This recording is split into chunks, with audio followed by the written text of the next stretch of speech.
Let's get it. Ladies and gentlemen, welcome to the Bullpen.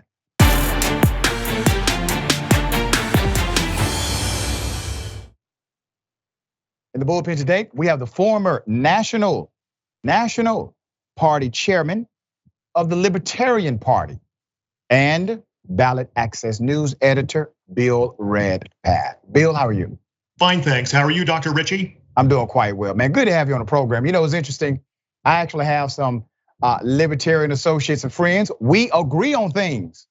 We agree on some things. Absolutely. I have a friend who came to the Libertarian Party sort of from the conservative side, very conservative economically.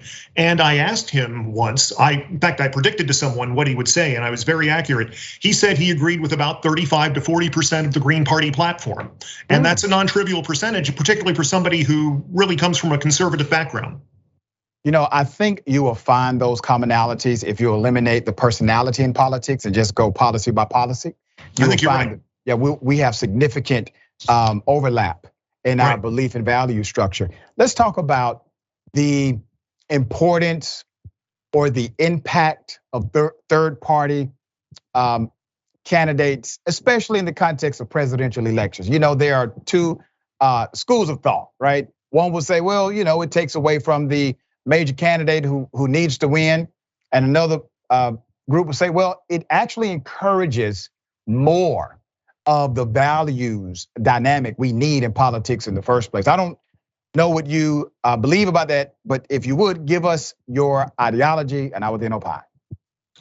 Well, I'm a libertarian, and I believe that there is a distinct role for minor parties in the United States. And I have a lot of libertarian friends who think that we should just run for local offices because those are much more winnable than federal offices or statewide offices. And I don't agree with that. I think that an important part of the role of minor parties in the United States is running for major offices and speaking out on the great issues of the day. As far as voting goes, people know the rules. People's votes belong to the individuals who vote. They don't belong to particular candidates. They don't belong to particular parties. And they really don't know how the dynamics work. There are a lot of people who are going to vote for minor party candidates for president or other federal offices who otherwise would just stay at home. But also there's a dynamic. Going back to the 1948 presidential campaign, there was research done by a political scientist whose name I do not recall offhand, but his analysis of the data from 1948 showed that the presence of Henry Wallace, as I believe the Progressive Party candidate, he was a progressive candidate for US president in 1948. It's standard conventional wisdom that he hurt Harry Truman in his re-election bid, but the analysis of the data showed that Henry Wallace's presence on the presidential ticket actually helped Harry Truman become elected to the presidency for the first time. And so I think that, but regardless, there are all sorts of voting solutions, ranked choice voting. There are all ways to address this ostensible problem if the major party politicians really want to. Let's talk about the elephant in the room, and that's ballot access. Right. So while you can get a very popular minor party or third party candidate on a national level, you can get that. The issue then becomes infrastructure, because the game is set up in such a way that if you're not a Democrat or Republican, good luck in getting that ballot access throughout the entire country on a presidential ballot. I think that's the reason the argument is laid out that local offices are much more, I guess, obtainable. Those who make that argument, I don't necessarily make that argument, but I think that's part of where that argument comes from. It's the feasibility, the practicality of getting on the ballot for every state, and the rules of every state are different. That's exactly the code. Republicans and Democrats, those companies crack the code. Right, no, it is ballot access, and I want to define ballot access because it's being used in different ways, that phrase these days. It traditionally has meant the ability of candidates to get on ballots. Recently, there's been a phenomenon where a lot of people are referring to ballot access as the ability of individuals to vote in elections. And I look upon that, I think that's properly called voting rights or voters' rights, not ballot access. but it is a state by state phenomenon. And in some states, it's relatively easy to get on the ballot. And in other states, it's very difficult to get on the ballot. But the one thing I wanted to say is that I find frequently disappointing. It varies. I've been an 8-time Libertarian candidate for public office myself, and sometimes the press has paid attention, and other times it hasn't. And there was I was the U.S. Senate nominee in Illinois last year for the Libertarian Party.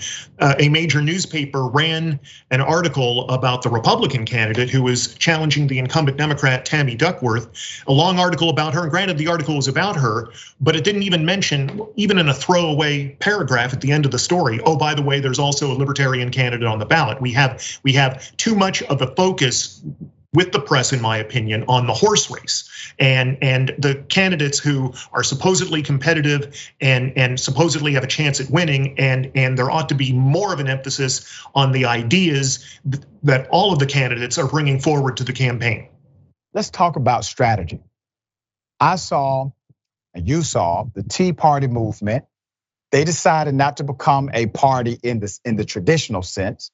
They said our strategy will be the infiltration of the Republican mainstream party. And we will basically set our tent in their tent rather than run as third party or minor party candidates. That strategy was somewhat effective, at least for 2 years. I remember they beat a lot of incumbent Republicans for the US Congress. Many of them lost their jobs after those 2 years, but they did it, or temporarily they did it.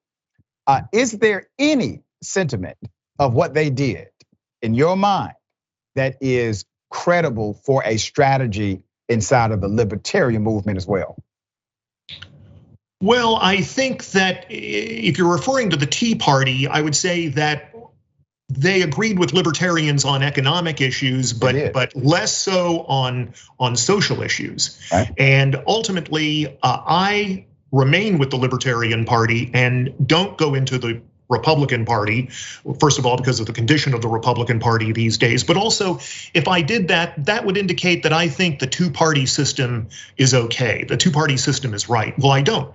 So therefore, I really cannot, in good conscience, become a part of one of the two major parties in the United States, because I think there needs to be a fundamental change to the electoral structure of this nation. I agree with you. And I've broken this down even with my college class in my lectures, that the two-party system makes it very easy for corporations just to buy two people or to buy two sides. And I think the structure that we have with our two-party presentation means that no one will ever get what they actually want. You got to think about this. Two people, that's it. That's you only have a choice between two people at the end of the day, and not one of them will represent what you believe at a rate of probably 75% or more. It just won't happen. So you're stuck with the lesser of the two evils, typically in every damn election that you vote in, especially if you vote with the idea of, I got to vote for somebody who has a chance of winning. The electability argument becomes a major factor in voting behavior in the United States in particular. Why are we not challenging, and I say this in the context of lawsuit, constitutionality, et cetera, the entire structure of our democracy in the two-party system?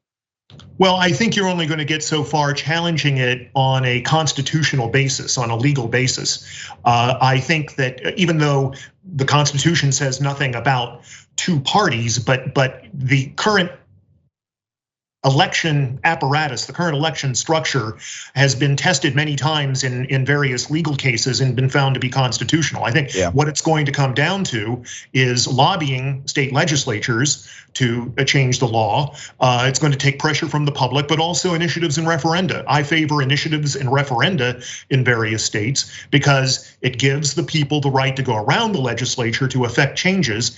And that's what you've got to do, I think, when the legislature inherently has a conflict of interest in various issues.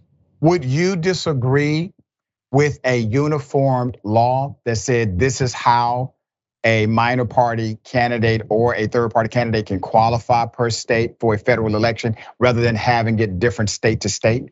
Yes, and that would be constitutional for sure, because when Ron Paul was in the US House of Representatives for many different Congresses, he would sponsor a bill that would mandate a maximum signature requirement of 1,000 signatures of registered voters for someone to get on the ballot for US House of Representatives. Compare that to the situation in Illinois, where I live, where the average number of signatures it will take to get on the ballot for US House, just one US House district in 2024 is going to be 12,000 valid signatures of registered voters. So it's in the Constitution. The US House has the authority to set the rules, to set the laws on what it takes to get on the ballot for US House elections. It's just that the members of the US House, members of the Congress, won't pass that legislation.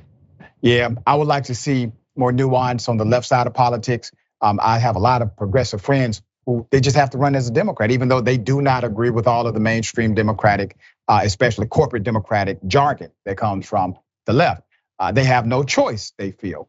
But I do agree with you.